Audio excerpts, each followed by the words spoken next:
Okay, I think we'll get started now. Um, Welcome, everyone. My name is Fred Larson. I'm the president of the National Institute of Social Sciences. We are delighted to bring you this evening a first of a webinar in a series focusing on the 2024 election in the United States. And we're thrilled to have you join us. I'll get into the introductions here in a minute. First, some logistics. As webinar attendees, you are on mute by default. Only the panelists and moderator will speak during the session. If you do ask to speak for any reason, our moderator can be able to unmute your microphone. Please do use the Q&A function to submit any questions. We will take questions and comments later in the program. And finally, this forum is being recorded, so we'll share the link soon after the event concludes. So if you miss any or all of it, you can see it there. We are the National Institute of Social Sciences sponsoring this series. We are a congressionally chartered not-for-profit association. We promote the study of social sciences in society, both directly as support to scholars in the social sciences, as well as offering educational programs such as the one that you're listening to, as well as honoring people who have made outstanding individuals who have made significant contributions to society. You can learn more about us at our website listed on the screen. Finally, I'm delighted to introduce our today's panelists. With us here today, we have Professor Anthea Butler, who is moderator. She is the Geraldine R. Siegel Professor of American Social Thought at the University of Pennsylvania. And we also have Professor Ruth Ben-Ghiat, who's a professor of history and Italian studies at New York University. Anthea, I will turn the thing over to you and let you take it on. Great. Thank you so much, Fred.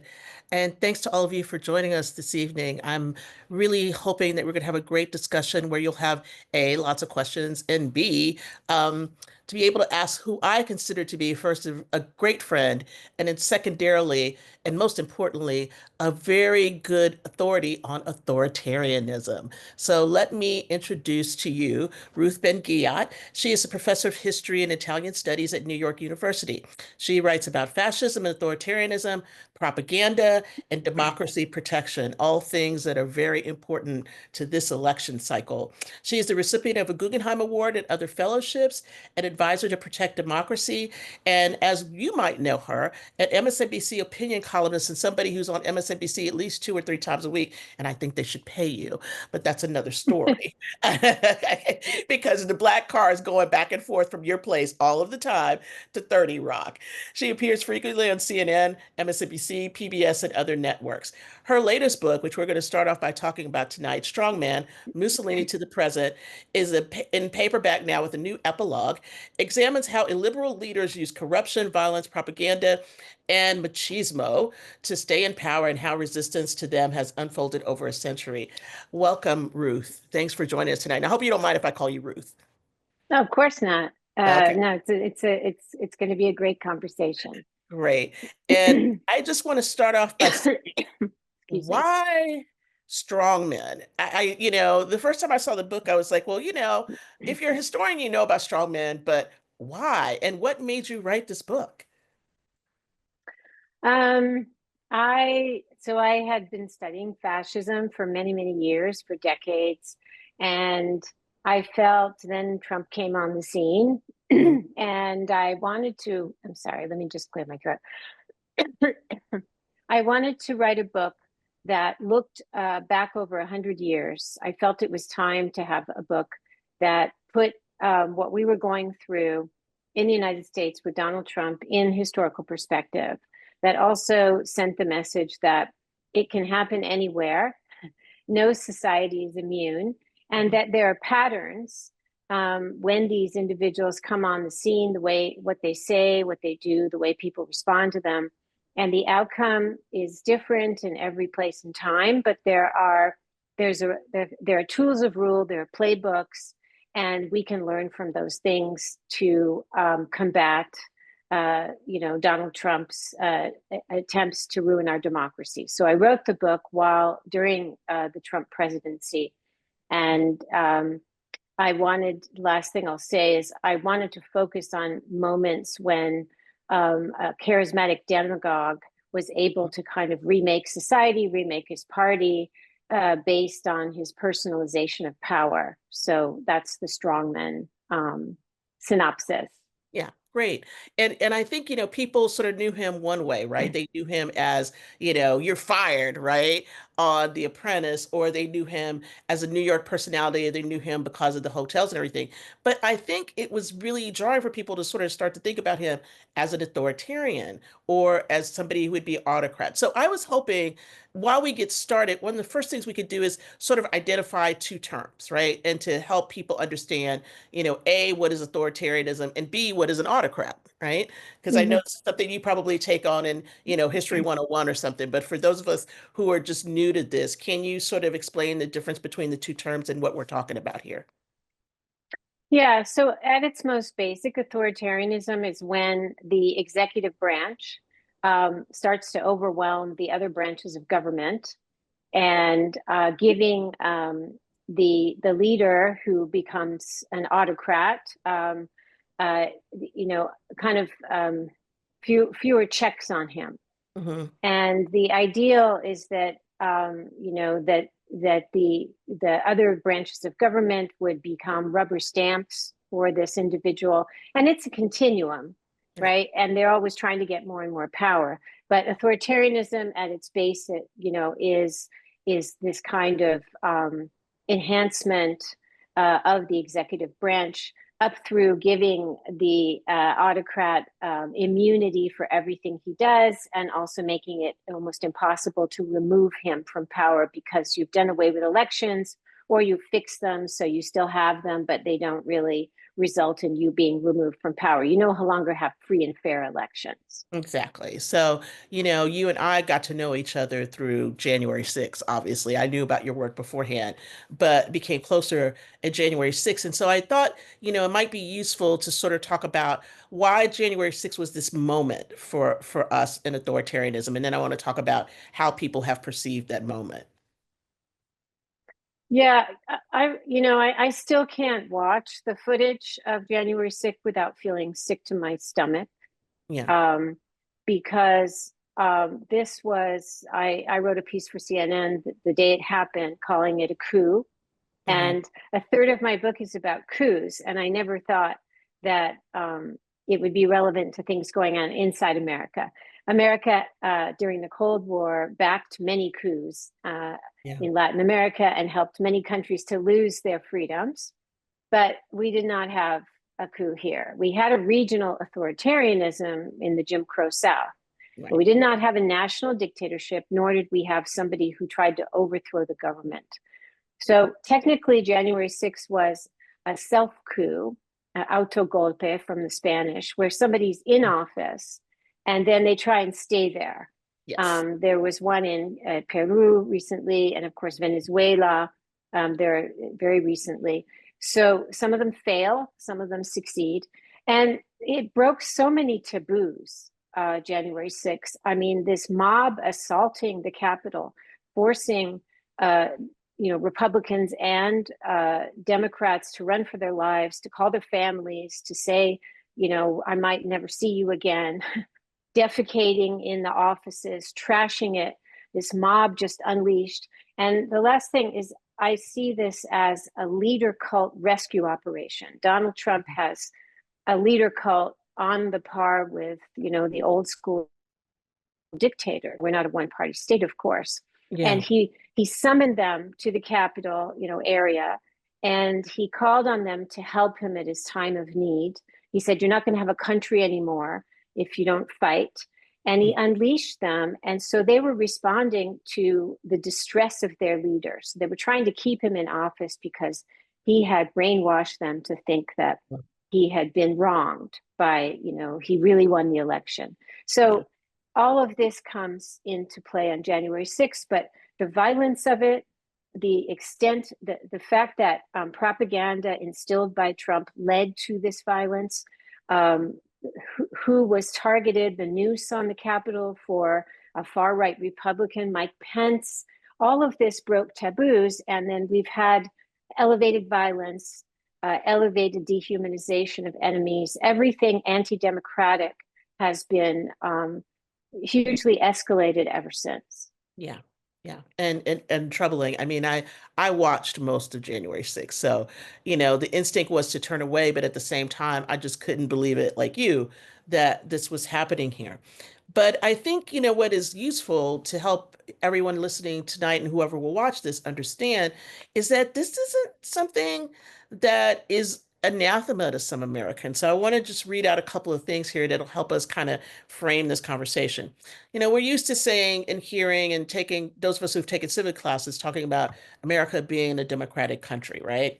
But in a recent Pew poll from late 2023, measuring authoritarianism around the world, 32% of the people who were surveyed in the US say that rule by a strong leader or a military would be a good way of governing the country. That's one big poll, right? Pew.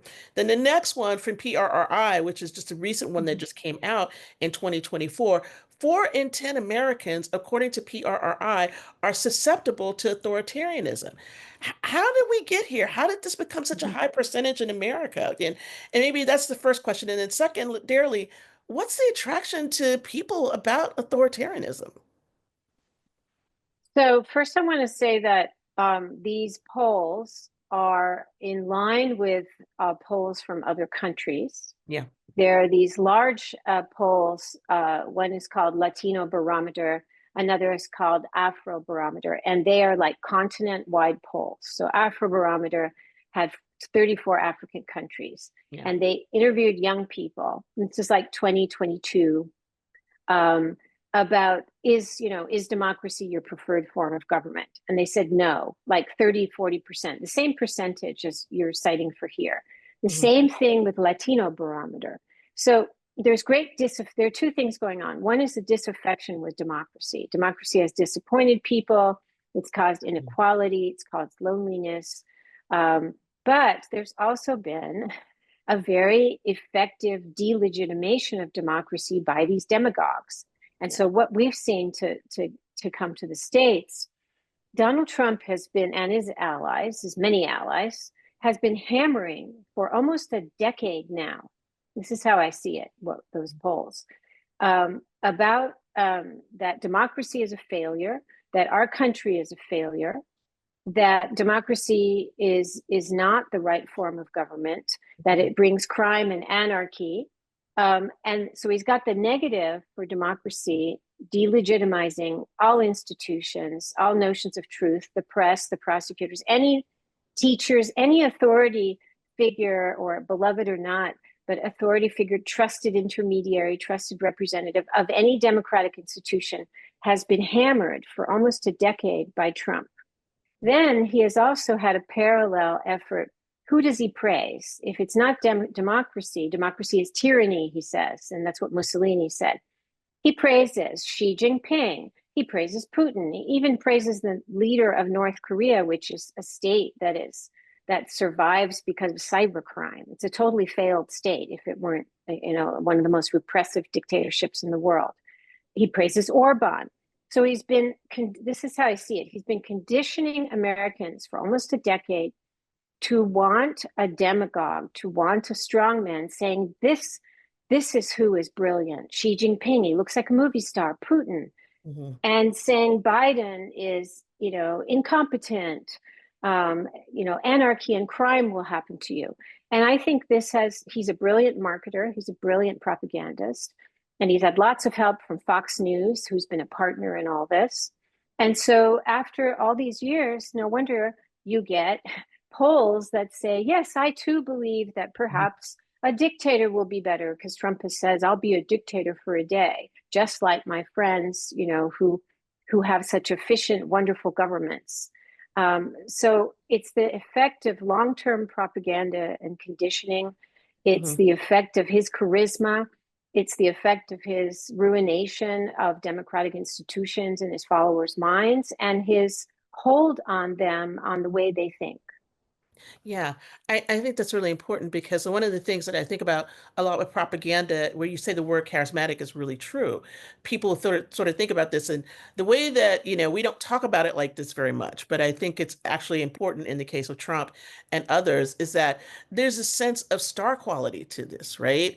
In Yeah. other words, I think about authoritarianism a lot because I think about aesthetics and I think about how do Yeah. the things look and what does it look like and what's behind you. And so all of this sort of I would like to say the accoutrements of authoritarianism Mhm. in this case, whether you're having MAGA or the thing. I like to think about the biggest one for me was the 1776 project, where he talked about having a statue garden with all the different figures from America. And I thought, this is how you do this. You provide Mhm. visual images for people, right? You provide a way for Mhm. people to lock into this. And so one of the things I'm thinking about when you talk about propaganda and all of this, I'd like to hear you talk about how this sort of plays out in the American context.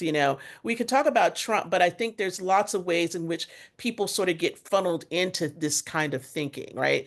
Like you said, he had a lot of time to do this, but there are also other ways. And I thought, we could think about this in light of your book to talk about how do people get drawn into this kind of thing, to want a strong man, to want an authoritarian.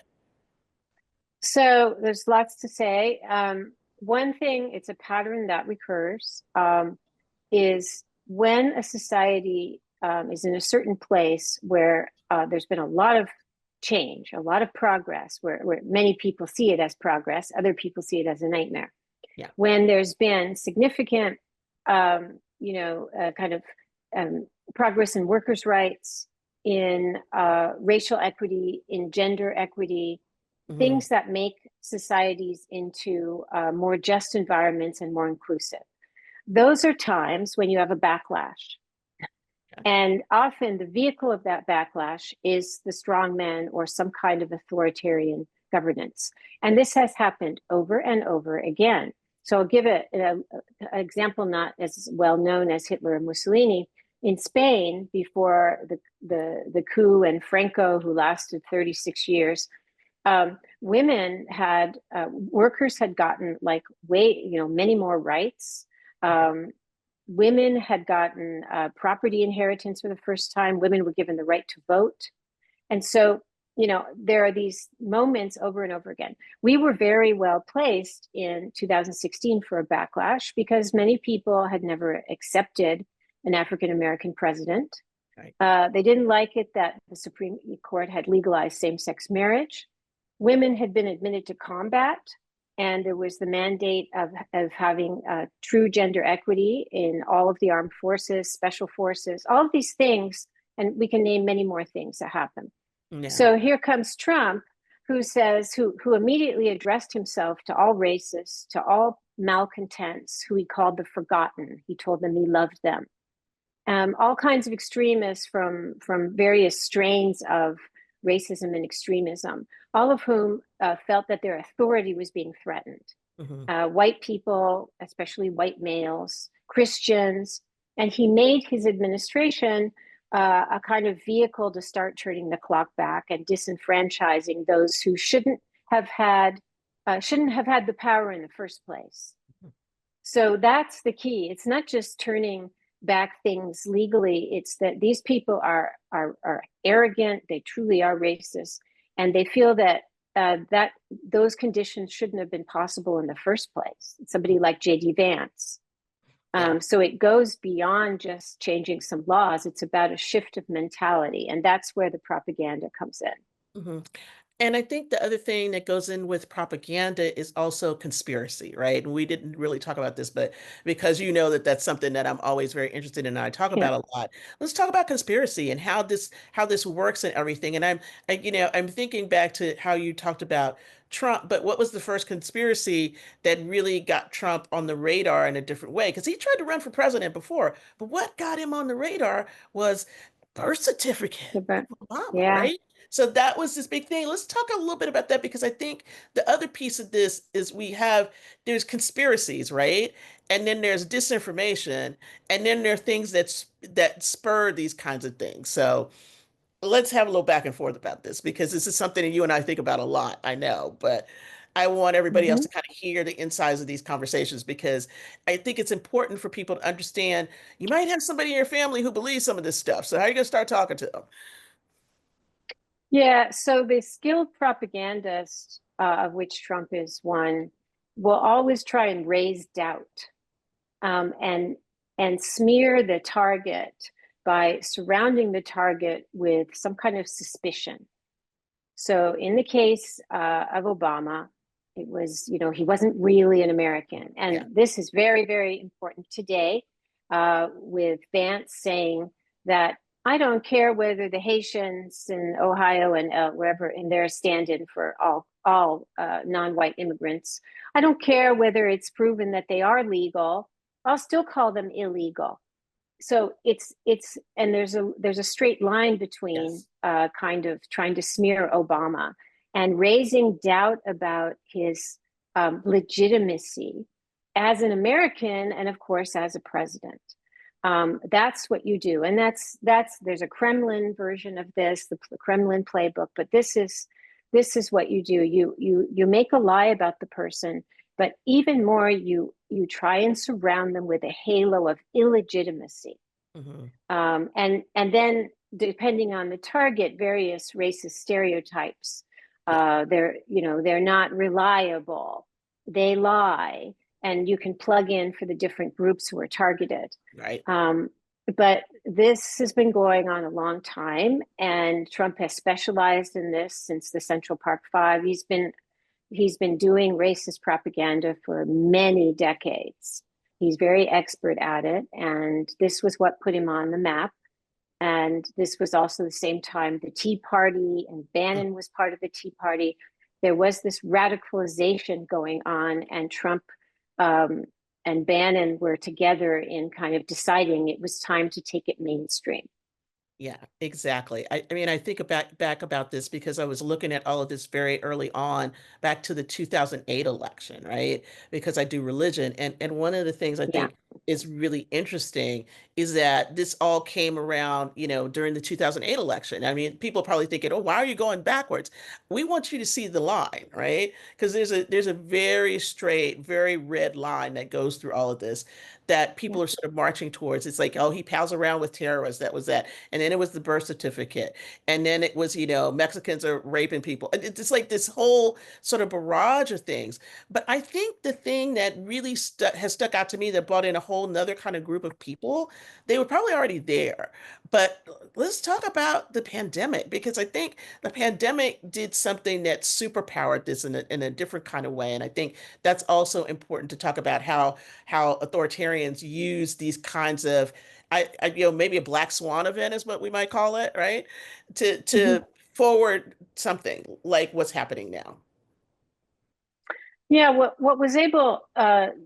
the right was able to do with the pandemic, was with the mask thing and the vaccines. They've Yeah. been very smart about, and the way they use this with parents and schools. They've been very smart about Mhm. getting, how would you say, pushing buttons that have to do with your person.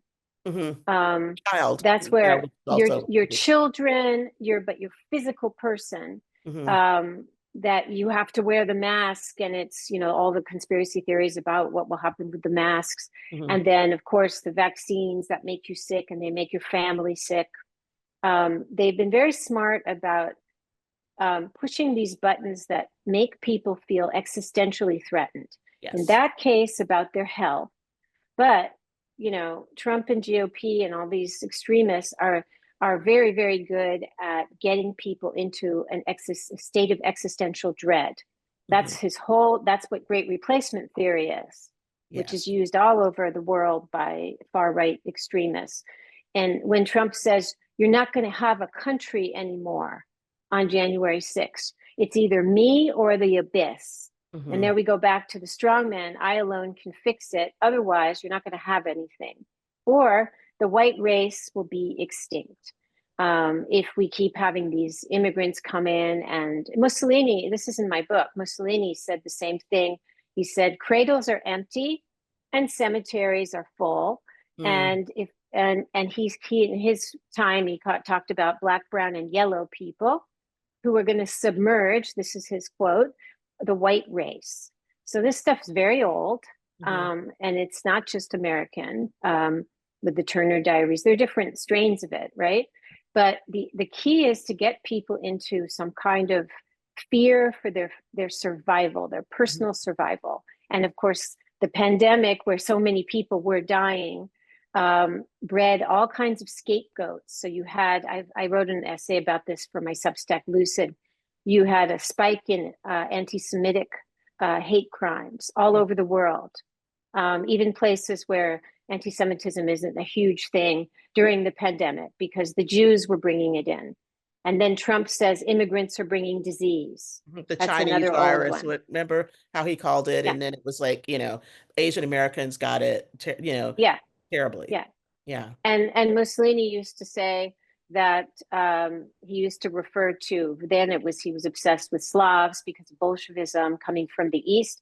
And Mhm. he said rodents are bringing contagious diseases from the East. And Mhm. everybody in his audience knew he wasn't talking about rodents, he was talking about Bolsheviks. So this stuff is very old, it's very effective. And it's one of these things, the more you know about fascism and the history of racism and authoritarianism, the more horrifying everything coming out of the mouths of Trump and Vance and all of their enablers is for you. We're Yeah. in a bad moment. We're in a dangerous moment. Yeah, we are. And I was just thinking the other day, a couple of things that really came out to me that were very troubling. One was, this use of the word vermin, right? That's just been a big thing. And then the whole, I hate to even talk about this because I just think it's the stupidest thing, but it's also a very potent thing. The whole talk about, they're eating cats and dogs, right? And people made a lot of jokes about this, but the jokes actually kind of propel the lie in a certain Yeah. kind of way, right? Yeah. And there you have a prime example of, and this also it feeds off of a long history of colonial people who were colonists dehumanizing the colonized, Mhm. saying they're primitives. They even eat pets. Um, and there's a whole strain, this is me with my historian hat on, Yeah. of uh, fear at the primitives in our midst. Mhm. And they're going to somehow degrade all of civilization if we don't get them out. And there are various ways in history people have found, ways to get them out, deporting them, killing them. But this eating cats and dogs and are they legal or are they not legal? We don't care. Shows you that it's all about race. It does. They don't. That's the really scary part of this. Also, besides the kind of dehumanization, saying because they're not normal because they're eating pets, Yeah. is that they can't stay here even if they're legal. This is the remigration, and the fact that Trump Yeah. mentioned that word remigration, what that means, it's a theory. It's very extreme identitarian far right thinking in Europe that you simply can't have people of color, whatever their status is. They could be citizens and you don't care because you are a real racist Yeah. and they've got to leave. So that's what Vance is gesturing toward. And that's why when Trump used the word remigration, I was like, people think he's an idiot and he does, blabber with nonsense a lot, but he knows what he's doing. Because even if his speechwriters like Stephen Miller would say, talk about this word, he uses it very well as a racist. He Mhm. knows what he's doing. And he's been taking Americans along on a journey, and he's going toward more and more extreme things. So when he dropped in remigration, I was like, oh, okay, now we're going here. Yeah. That Yeah. that it's not just immigrants who are doing this and that. It's American citizens of the wrong race and the wrong provenance who now have to leave too. Yeah. That's a step forward. So he knows what he's doing. This is what I wish more people would Yeah. would accept. It's true. And it's like, remigration caught us both. But the thing that really caught me, just recently is where he said he was going to sign people numbers. And I just thought, wait a minute. This is too much. This is Nobody's sort of paying attention to the ratcheting up of the language as we get closer to November 5th, right? So you talking about putting numbers on people, then you're talking about concentration camps. You're talking about how, Hitler numbered people to number Hmm. Jews to slaughter them. And so Hmm. this is the kind of, the level of conversation now. I think on the one hand, we both do media, but it's like you can keep saying this and saying it over and over again, but to help people understand how deep this is a whole nother question altogether. Because I think they haven't been tracking it A, as long as we have, and Right. B, it's the question of, there's what they're working with is fear, but we also have fear on this other side too. It's the fear of people not hearing what's actually being said, right? And so Mhm. fear is an operation in this. And I think that is a powerful emotion for people who don't want authoritarianism, who want to preserve democracy. It's the fear of not having democracy, right? And the Mhm. fear of, things like Project 2025 and others that have shown us what this could be, right? Right. So I think the other thing I want to talk about a little bit, because you know that I'm very interested in this, is religion. And how does that get used? And I thought we could just do a little bit of a history play about, what made Mussolini and Franco work so well. You know what that is. And we can kind of talk back and forth about why that's working in the current authoritarian situation, not just in America, but around the world today. Yeah, I'm glad we're going to talk about this. The concept I work with in the book and in general is that of the authoritarian bargain. Hmm. These are kind of deals, you could say, understandings, agreements that authoritarians make with elites and with important institutions. Religion's one, but they also make deals with business elites, with financial elites. But the religious elite, religious institutions are extremely important for authoritarians because these are corrupt and violent people, almost all of them. So the more corrupt and violent they become, the more they desperately need moral legitimacy. They need to be surrounded with a halo of holiness. They need people to say that they were placed there by the will of God. That's what Trump has, all kinds of people, both evangelicals and Orthodox Jews. He's gotten, all these different faith traditions to say this is classic. There's a whole chapter in my book about this, that they are the men of destiny. And the sad thing is it's often the most depraved, impious people who have the most success at this. And the template was laid by Mussolini, who had been a socialist in his youth, and he was a total atheist. It's hard to find somebody who hated the Catholic Church more than Mussolini, truly.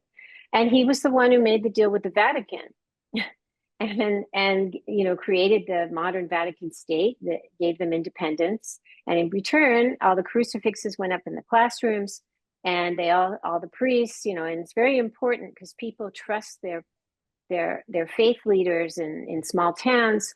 All of them agreed, tacitly or openly, to be praising Mussolini, and no matter what he did. And so once you sign these kind of uh, authoritarian bargains, you're tied in no matter what happens. And these guys always become more extreme. Look at the Russian Orthodox Church with Putin.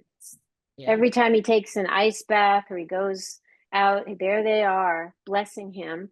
And Hmm. now he's been embarked on this genocidal war. They're still there blessing him, and they're getting lots of goodies in return.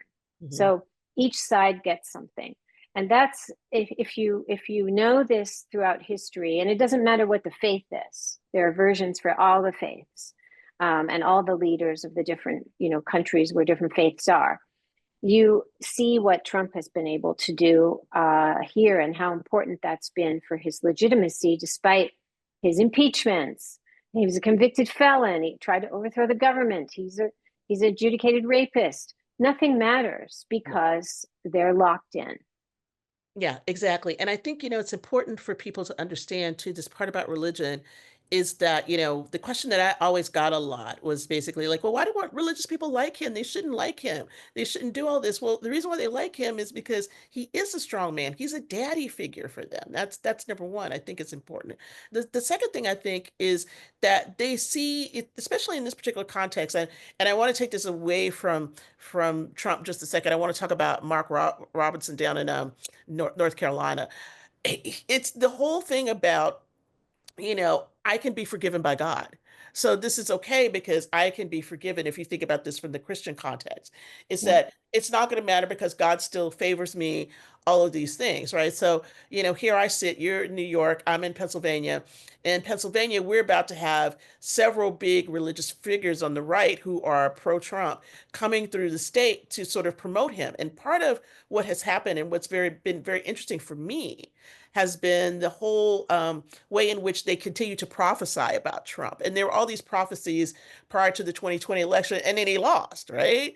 And he didn't win. And so they just rebooted. So even the way religion gets used, even if it's wrong, they just keep coming back. And it's Mhm. the same thing. And they come back with another prophecy, or they come back with another thing that God has said, we need to follow this person.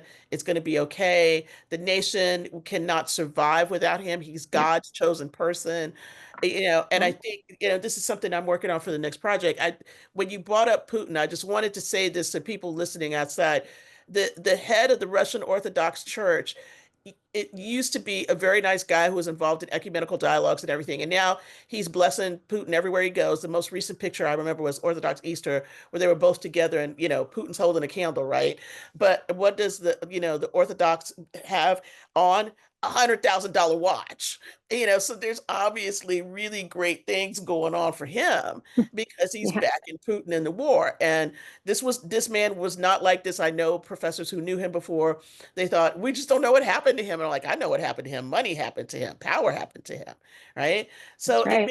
it makes a very big difference. And I think it's hard for people to sort of understand, but religion is a very big underpinning because more often than not, you have authoritarianism within those religious structures that That's people it. have to look to divine a being or beings that, guide your life. And so it's very easy to fall in line with somebody that you think might be divine. Yeah, I mean, you're the expert on this, and that's all correct. And what you find, and this is in this new study, the PRRI study, that it tends to be more authoritarian faith traditions that logically are the ones who make the bargains and support the Yeah. leader. And when you have a real authoritarian state, or whatever they look like today, Mhm. progressive faith traditions and faith, faith leaders who will not pledge loyalty are punished and marginalized. So I'll give you an example. Viktor Orban is, he claims he's the defender of white Christendom and he's like made these new statues of medieval Christian heroes. And we don't hear about the fact that 300 churches have been closed in Hungary in recent years because their heads would not, they were not aligned with Orban, and some of them were preaching things that he didn't like.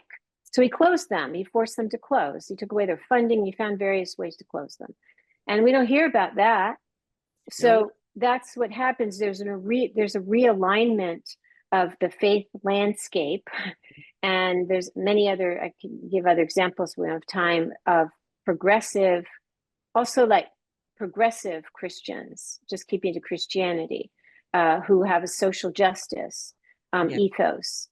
They don't do well. Not surprisingly, they Yeah. don't do well under authoritarians. So there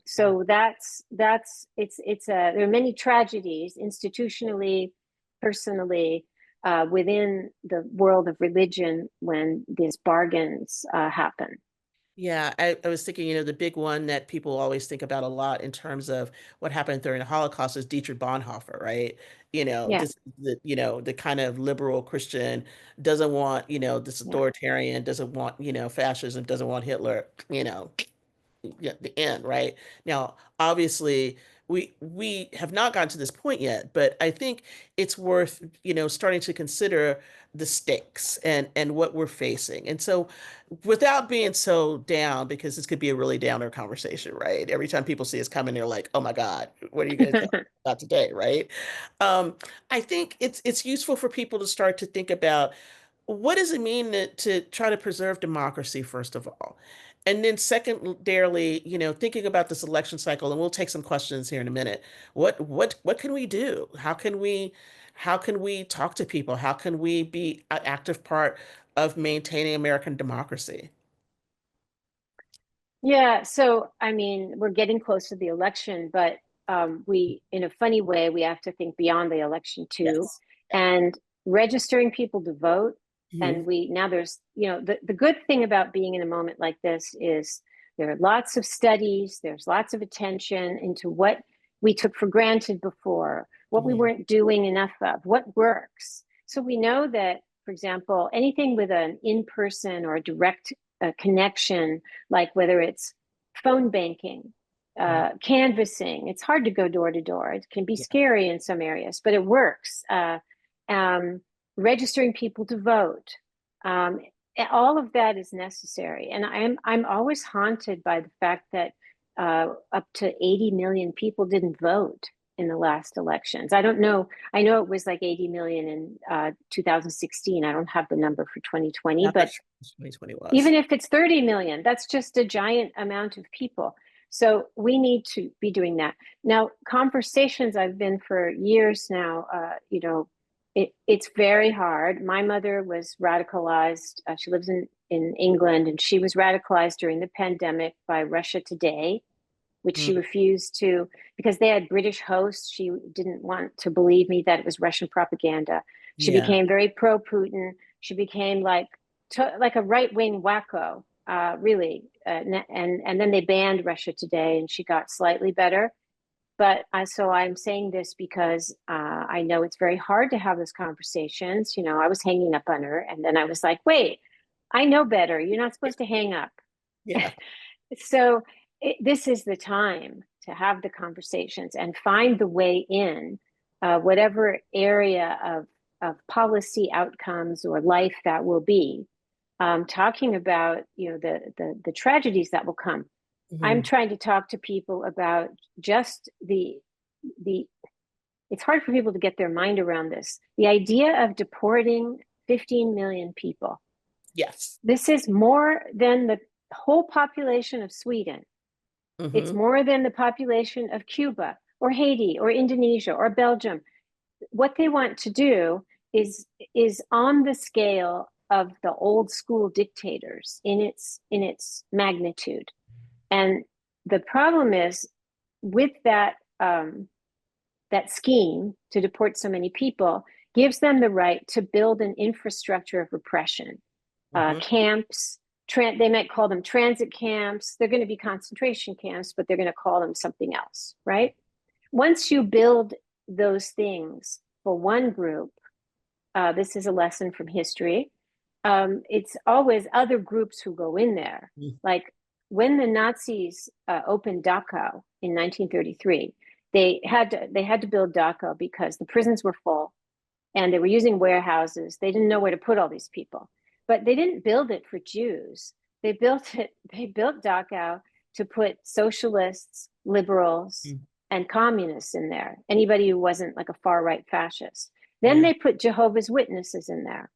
Then See? they put gay people. Hmm. And then they put Jews. Yeah. So it always expands. So if you think, oh, I'm not an immigrant, or when you have the conversations, like if people say, well, I don't care, I'm not an immigrant, we shouldn't have immigrants. You need to press on this that, it's not going to be just immigrants. That's where Trump is like blaming the Jews. He said, if I lose, It's the the Jews' Jews fault. are going to have something to do with it. That's like pretty ominous. Yes, Um, very, very. that plus the numbers, which you mentioned, he's putting numbers on people. I mean, how much clearer does it have to be, Yeah. really? Yeah, no, and I mean that's the frightening part, right? Is that it's very clear. But I think people think when he says these things that he's just talking in air, but this is not air. These are No? things that, plans have already been drawn up in a lot of different ways about how to change the government. A 900-page document for that. There's probably some document out here that thinks about how we're going to deport these people, how are we going to, get them out? What are we going to do? And, I think that people always think it can't happen here, right? Or it can't Yep. happen to me. I will never forget back in, after the election 2016, where he had talked about, sending people away. There was a woman who was married to a Mexican man, and he was not legal. He had been here in this country for years. He had a restaurant. I believe they were in Ohio, actually. And, he got sent back. And she was just Mm-hmm. like, I didn't think he was talking about us. I voted for Trump. And she was a Mm-hmm. citizen. I voted for Trump. You have to just start to think it's not just, your relatives, it's all of these other people. And so I think one of the things that I see as being very important in this election cycle is that you have to stop thinking about yourself as an individual, right? Mm-hmm. Because if you think about yourself as an individual, then it makes it easier to think, well, I'm going to be okay. I have money. I have, this position. I live on the East Coast. I'm here. I'm not in the midst of all these other things. But you have to think about what would your community be like? What would it be That's right. like if, the people you worked around, somebody came to your job and picked somebody up? What's going to happen if you start trying to snitch on somebody? I'm trying to get people to really see what this feels like, right? Because living in a fascist state, living in this state of, what an authoritarian does, it changes you. It makes you have to think about if you stand out, what are the risks of standing out, right? What are the risks to you or your family or somebody else? And I think people don't count that cost very much because they never think it's going to happen to them. Yeah, that's all. That's very, very important. And that's also why they always establish mechanisms to turn people against each other Yeah. and to snitch on each other. Hmm. And, we all hear about secret police in these states, but there were civilian informers Yeah. or civilian in the sense that they didn't work for the government. They were just regular people who were paid off. Yeah. And we already have in red states lots of mechanisms like telling on people who are getting abortions, telling on providers of abortions. They tried early on, ICE tried to have a hotline to denounce immigrants, and then activists flooded it with fake phone calls, and so it didn't work. But Yeah. they're trying to do things, or Professor Watch List, where Yes. which we're on. Yes, we are Both of all. us are on it, and at the bottom of you can look up our pages. We now have a new offense at the they give the Oh, we do. categories I at haven't the looked lately. yes, you have this. Well, I looked and I have a new one being against Judeo-Christian values, and then you're my friend, so I looked up your page, and the same offense has been added to your Of course. page, Yeah, of course. and mentioning it because at the bottom of everybody's page, they helpfully have a phone number so you can call and denounce the person. Now, we both teach at private universities, so we're partly shielded and we have tenure, but many people don't, and they don't have tenure. And so that's another mechanism in the educational sphere to inform on people. So this is already going on. It's just in certain sectors or it's private because Professor Watchlist is Turning Point USA, which is not a government thing, but No. that could come. That could very well come. And I can say, this is not to talk about me here, but we've already had those calls at Penn about me for a long time. Yeah, So yeah, it's just and even trying to in the get us fired. Yeah, yeah, in the yeah, work that we do to talk about authoritarianism and everything else. I mean, I will close with talking about Turning Point. We can have some questions. I think one of the things that we haven't talked about, and maybe that'll come out in the Q&A if anybody wants to ask it, please put your questions in the chat. Um, money. There's a lot of money behind all of this. And yeah. organizations like Turning Point and others are just so well funded. And so if you just think about this as being, oh, we're just in a regular campaign season with, people who are getting funding from, whoever's sending money, whether you're sending money to Kamala Harris or you're sending money to Trump or whatever, there's all this other kind of infrastructure that's underneath this election that is pumping lots of money into, disinformation and everything else. And just like your mom got caught up by RT, this whole recent thing about these YouTube Hmm. personalities and others who are getting paid astronomical sums of money to funnel disinformation to this election. I think it's you have to also be really careful when we're talking about what people can do is just find out what your friends and your family are reading and try Hmm. to figure out is that a reputable outlet or not. I think that's really important. What are they listening to? Who are they listening to? Are they got Joe Rogan on all day long? Or, what are they listening to? How are they disseminating their information? I think that's also really important. So, Absolutely. yeah, on that note, I want to just come back to Fred. If you have a question for us, put it in the chat. Or I think, Fred, you said that they could unmute themselves if they wanted to and say their question out loud. Yes, we can do that. If somebody wants to ask your question out loud, Okay, just let me know, chat to me, the moderator, Fred Larson, and I can open that up. We can also just do it by chat. sure. I Whatever. guess what I'd like to do is I'd like to start with a question of my own, Sure. if I may. Mhm. Um, uh, one of the comments I've heard from many people over the years of Trump as a political figure is that sort of there are two aspects to it. One is he says these things, but he doesn't really mean it. Mhm. And one of the ways that people frame it is that if you listen to him carefully, he almost always phrases it in a way that he can then later claim as a joke. So, how do you address this? Is this a common behavior pattern among would-be autocrats? And then the second half of my question is, how do you combat a charismatic, demagogue like this in the current situation? I guess for the second one, we had an example of how you combat, you take um, you deflate him, what Vice President Kamala Harris did in the debate to Trump. You you engage in mockery. You use, some people thought she was being too expressive in her face. That's very important. She was showing how ridiculous some of his statements are, also how dangerous they are. Mhm. So you can do that. You also can try and out organize him with again, you have to get when they're engaging in voter suppression, you have to have kind of a landslide of votes. You can do that. In terms of taking them seriously, that's a hard one because there's people are in denial often and they're also scared, and so it's much easier to think, oh, he doesn't really mean it. I get emails every day from people saying, why are you so hysterical? He doesn't mean it. It's all just a joke. He's a clown. So I can use history and say, well, people thought Mussolini was a clown and that he wasn't going to last. Certainly Hitler, people said he's a raving lunatic. Look at how he screams. He can't be a real leader. Um, and most recently, the neo-fascist prime minister of Italy, Giorgia Meloni, people thought she wasn't going to last. I wrote a piece for the Atlantic saying, yes, she was going to last. Mhm. Don't underestimate her.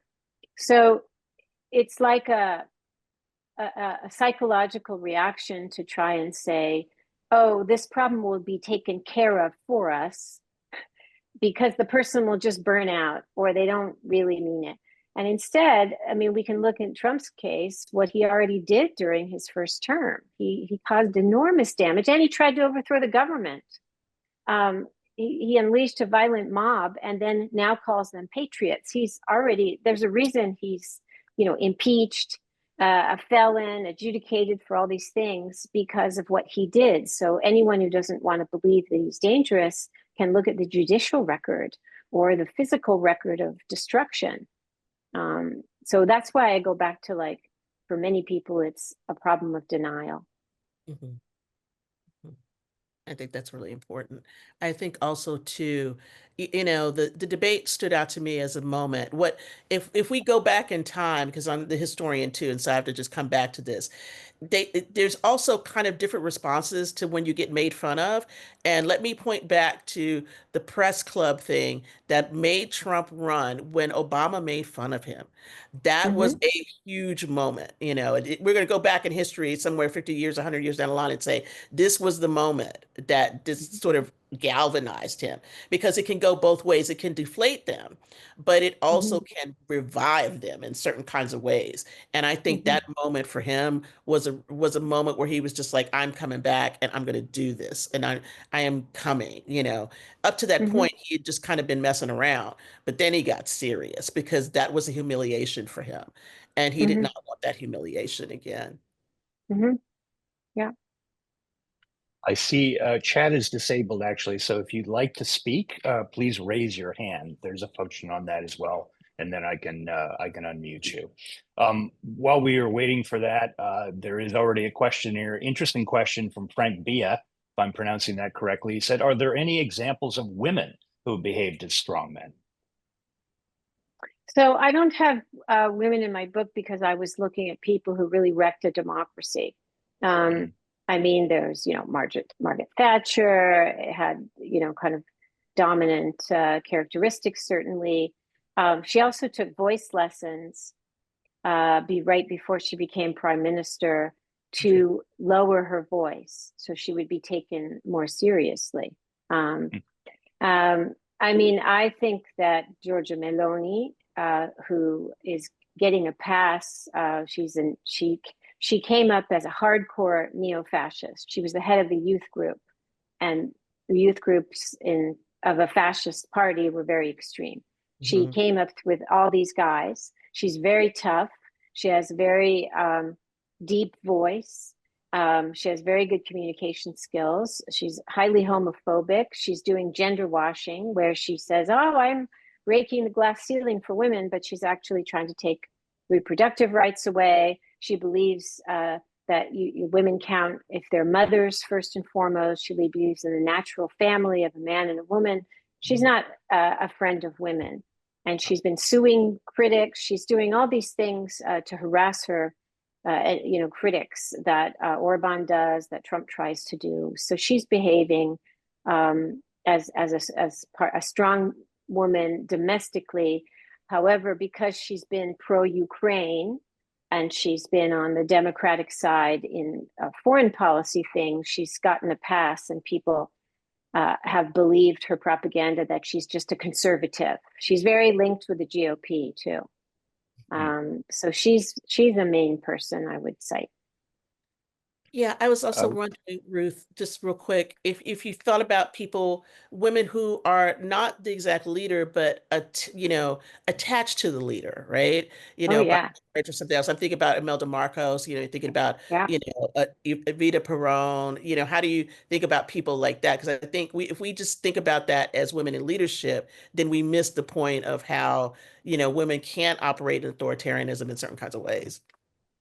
Yeah, I made sure my book was full of, despite its title, my book is full of female perpetrators, Mhm. from thugs who beat up people in the street to torturers in Pinochet's Chile, scary people, concentration camp guards, and people like Katalin Novak, who was the first female president of Hungary. She also is into great replacement theory, population. She had to resign. All these people are in the book because men may be the ones who become the head of state, but they are propped up by powerful women who share their ideological goals.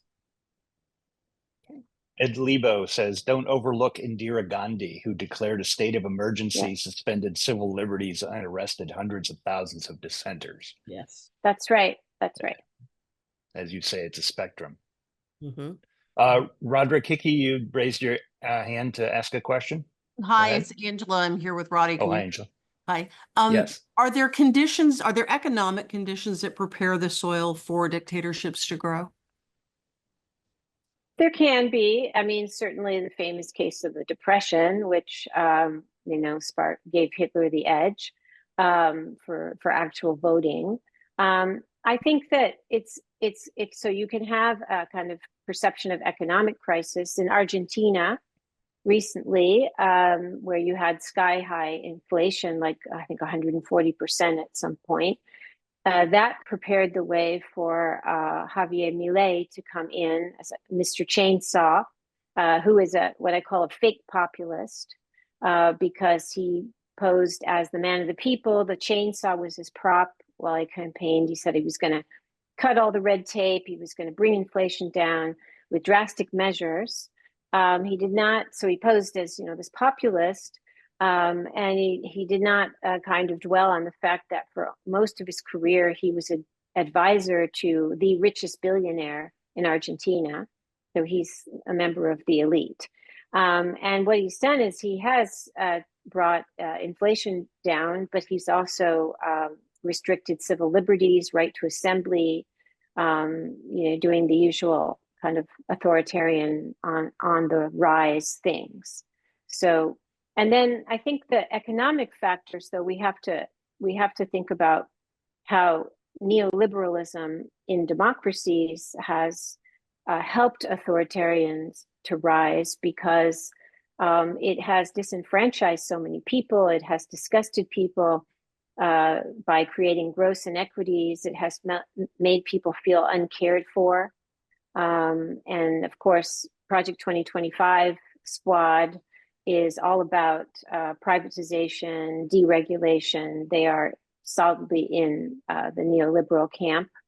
So that way, in a more like background way, economics can set a climate that then can leave people disaffected with democracy, thus being more susceptible to a demagogue when it comes along. And just to add to that, I think two other things. One is, one of the things that's been very interesting to me is hearing people say, well, Trump gave me money during the pandemic. Everybody thought he was being dumb when he put his name on the checks, right? But that was actually a smart move because basically people thought, oh, this is not the government giving me money, this is Donald Trump giving me money, right? And so that helps to make people think that, oh, this is this person's largesse. That's one. And then I think the other thing that makes authoritarianism, and this is more amorphous because I got to work this out. One of the things I'm thinking about is how things like prosperity gospel and the desire to be rich and the consumption makes people think that I don't have enough and all these other people have it. Therefore, I need to go after it, and that I will be part of this group. If only I glom onto the authoritarianism. And the reason why I say this is because when Trump started running for office, there were a lot of I used to call them C and D list evangelists. They weren't big evangelists, but they were just like lesser known prosperity gospel guys and women, like Paula White, who actually ended up praying for him at his inauguration. They were not even on most people's radar screens, but he picked up all of those folks, and now they have become very big parts of what he's doing now in terms of setting up this sort of religious slash, prosperity gospel structure. So when you see him selling the tennis shoes and the Bibles and all of these accoutrements, this is where he's getting it from. So yeah, that's part of it. Another example, and I have this in my book, in the history of authoritarianism, Opus Dei, so this is not the Protestants, this is the far right Catholics, is very important. And they were in charge of economic policy in Franco Spain, really big, a part of neoliberal experiment in Pinochet's Chile. And I cite a very interesting article by a Chilean researcher who found that the embrace of authoritarianism and what you'd call prosperity gospel was very big among these far-right Catholics, like business owners. And one of the reasons they supported Pinochet was they felt that the accumulation of wealth was made possible because it allowed the elite, neoliberal economics allowed the elites to get richer, and the poor became catastrophically poorer. Yeah. And they believe this was part of the prosperity and part of why whatever Pinochet did not pose as somebody put there by the will of God openly, but they bought into that part. And it was very interesting to realize, I hadn't realized. So I'm going along building this history, and there was also Opus Dei in Berlusconi's Italy. He was a billionaire, all about prosperity gospel. And who do I find in Trump's cabinet during his presidency? A whole bunch of people who are in Opus Dei or adjacent to Opus Dei, like many more than I would have thought. there wasn't just William Barr, Pat Cipollone. There was also Larry Kudlow, Roger Severino, who's poised to have a very big role. He's part of Project 2025. There's just a lot of these people. So there's a continuum, and Anthea knows how to speak about that much better than I do, but we should keep our keep your eyes out. Keep our eyes on this, because I'm also like, don't know how to articulate it fully, but that's important. And it's the far right Catholic articulation of that in this case. There's an article out there. If people email me, I can send this to you, of a talk I did at Religion News Service a couple of weeks ago for their 90th anniversary, where I talked about Catholic integrationalism.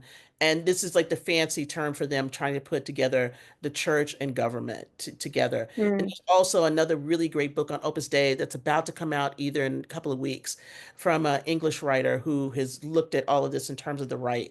And it's supposed to be fantastic. So I can't wait to get my good. Yeah, that we needed that, because it's there.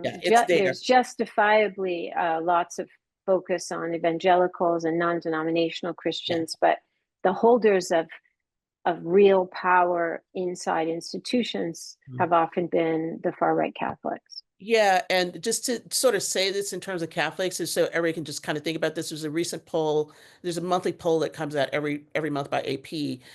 In that polling, I can't remember the number exactly, but it was very interesting to see the number of Catholics who were going to go, who were voting, for Trump. It had said that they were actually going to vote for him in 2024. So this is really important. If you put Steve Bannon together with all this, he'll be out right before the election, literally a week.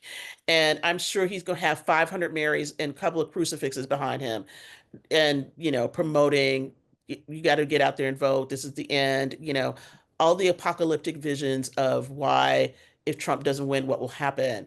He and other Catholics and other right-wing conservatives will support. Same thing, final thing, in terms of what happened with Bolsonaro in Brazil. Even though he was more evangelical, that also drew in a lot of Catholics. And so let's give the comparison. Bolsonaro has been banned from running until 2030 in Brazil, but we have Donald Trump running again for the third time in this election cycle. So that says something about the fitness of our democracy is not that strong. No. Well, that's fascinating, a little disturbing as well, but we like to face truth and the knowledge in this organization, so we appreciate it. Thank you very much. This has been a fascinating discussion, and hopefully it's given all of us a lot to think about. It's certainly given me a lot to think about. And we appreciate your efforts, and we look forward to keeping in touch. Anyone on the call who actually does want to follow up with Professor Butler on our offer to email any relevant article or whatnot, just send that through admin@socialsciencesinstitute.org, and we'll make sure that gets to her and back to you. So I think now what I'd like to do is just wrap up, if I may, and thank you all for joining us. And also point out that this is the first of 3 webinars currently planned for our series, What's at Stake? Expert Perspectives on the 2024 Election. And our next webinar is 2 weeks from tonight, same bat time, same bat channel, Wednesday, October 9th at 6 p.m. Eastern Time. Body Politics, Legal Issues in the 2024 Election Cycle with Professor Tobias Wolff. Also from the University of Pennsylvania, but from the Carey Law School.